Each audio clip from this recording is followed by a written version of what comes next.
Hello guys, आपके अपने YouTube channel में आपका स्वागत है। आइए देखते हैं 9th क्लास का रेशनल नंबर पार्ट 2 एक्सरसाइज 1.1 का पार्ट 2 है। तो चलिए देखते हैं, एक एक करके पूरे चैप्टर का एक एक प्रश्न को हम बनाएंगे और सिद्ध करेंगे कि किस प्रकार बनेगा, और इस वीडियो से आप लोगों को बहुत फ़ायदा होने वाला है। तो देखें, निम्नलिखित पूर्णांकों को परिमेय संख्या P/Q के रूप में लिखें। ये दिया हुआ है नंबर। तो देखिए, हम पहले वीडियो में आपको बता चुके हैं, आपको नहीं वो हो रहा है, नहीं समझ में आया तो पहला वीडियो जाकर देख सकते हैं। आप जानते हैं कि मान लीजिए किसी भी संख्या के नीचे हम एक लिख सकते हैं, यानी कि मान लीजिए P जो है, P हमारा कितना है 9 है, तो इसके नीचे हम 1 लिख सकते हैं कि नहीं। तो ये हमारा P/Q के रूप में हो गया, P/Q के रूप में हो गया। और इसे क्या है -13 है, तो इसके भी नीचे 1 लिख सकते हैं। और ये क्या है 20 है, तो इसके भी नीचे 1 लिख सकते हैं। ठीक है, तो ये आपका क्या हो जाएगा, आंसर सब हो जाएगा। ठीक है, ये हम कर सकते हैं। अब जो दूसरा प्रश्न ये कह रहा है, क्या P/Q परिमेय संख्या है यदि P = 0 है। तो हाँ, P के स्थान पर कभी भी अगर 0 हो, यानी कि ऊपर में, यानी नोमरेटर में, यानी अंश में अगर 0 हो, और हर यानी कि डिनोमिनेटर में अगर 1 हो, तो ये परिमेय संख्या होगा। ठीक है, तो ये भी आप समझ गए। अब चलिए अगला प्रश्न देखिए, 2 का दूसरा प्रश्न कह रहा है कि क्या P/Q परिमेय संख्या है यदि Q = 0 हो, यानी कि P के जगह अगर 1 हो और Q के जगह 0 हो, तो क्या यह परिमेय संख्या होगा? नहीं, कभी भी नहीं हो सकता, क्योंकि 0 से किसी संख्या में भाग देने पर वो क्या हो जाता है, अपरिभाषित हो जाता है। क्या हो जाता है? अपरिभाषित हो जाता है। ठीक है, तो इसीलिए इसमें भाग नहीं लगता है, तो इस कंडीशन में कभी भी परिमेय संख्या नहीं हो सकता है। अब चलिए तीसरा प्रश्न का पहला प्रश्न देखते हैं। तो तीसरा प्रश्न का जो पहला प्रश्न है, कह रहे रिक्त स्थानों की पूर्ति करें।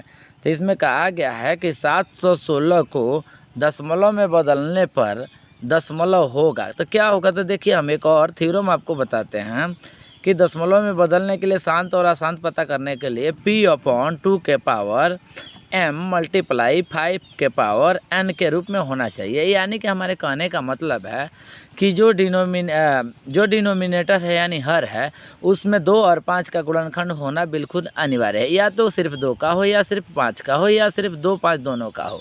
इसके अलावा कोई अगर तीसरा नंबर होता है, तो उस नंबर से अगर ऊपर वाले कट जाता है, अगर अंश कट जाता है, तो फिर शांत है, अर्थात ये शांत नहीं हो सकता।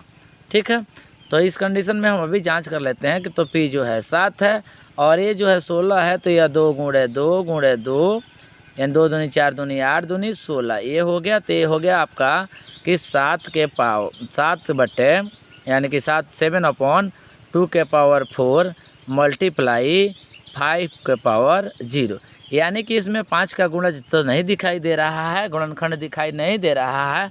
उस कंडीशन में हम क्या करेंगे कि 5 को हम 0 लिखेंगे। ठीक है, 5 के ऊपर 0 लिखेंगे। क्यों 5 के ऊपर 0 लिखेंगे?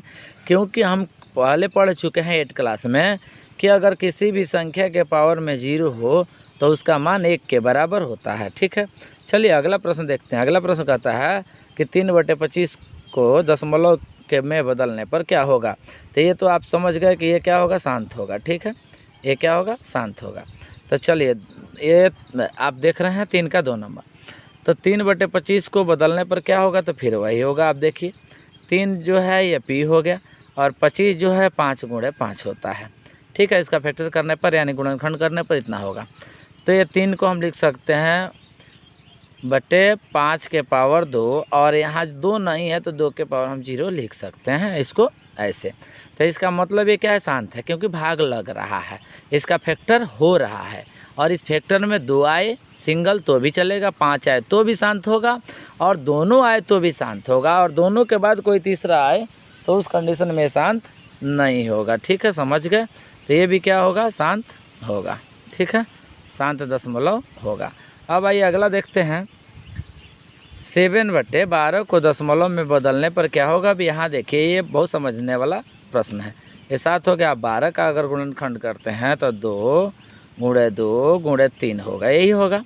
यानी कि इसमें क्या हुआ, 7 हुआ, और 7 के 2 के पावर 2 × 3 आ गया, और 5 नहीं आया है। अगर ये दो आ गया तो भी ये हो सकता था, लेकिन इसमें 3 एक दूसरा संख्या आ गया। चलिए दूसरा संख्या आने पर भी ये शांत हो सकता है, कब, क्या कंडीशन है इसका? तो कंडीशन ये है कि इस अगर 3 से 1 कट जाता, अगर यहाँ 3 खत्म हो जाता, यहाँ से समाप्त हो जाता और 2 या 5 कोई भी बच जाता तो ये शांत हो जाता। लेकिन एक कंडीशन में यह 3 यहीं रह रहा है, नीचे ही रह रहा है, इस कंडीशन में क्या होगा? अशांत होगा। समझ गए?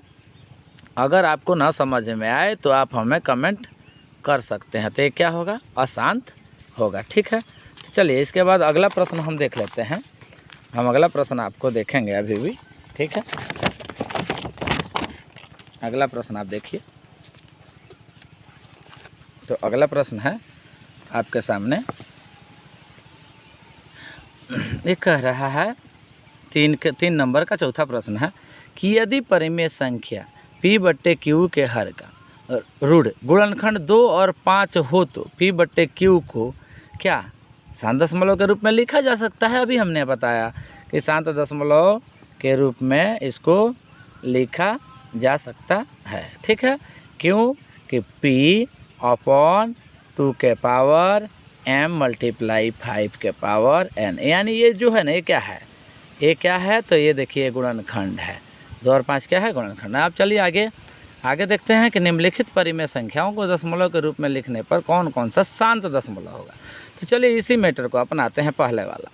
तो आप देख पाएंगे यहाँ पे हम लिख देते हैं आपको कि परिमेय संख्या अगर शांत हो तो क्या पोजीशन होगा? 2 के पावर m × 5 के पावर n, ये आना चाहिए। ठीक है, जैसा कि पहला क्वेश्चन में आपको दिया है 2/11, तो P A तो है और A क्या है?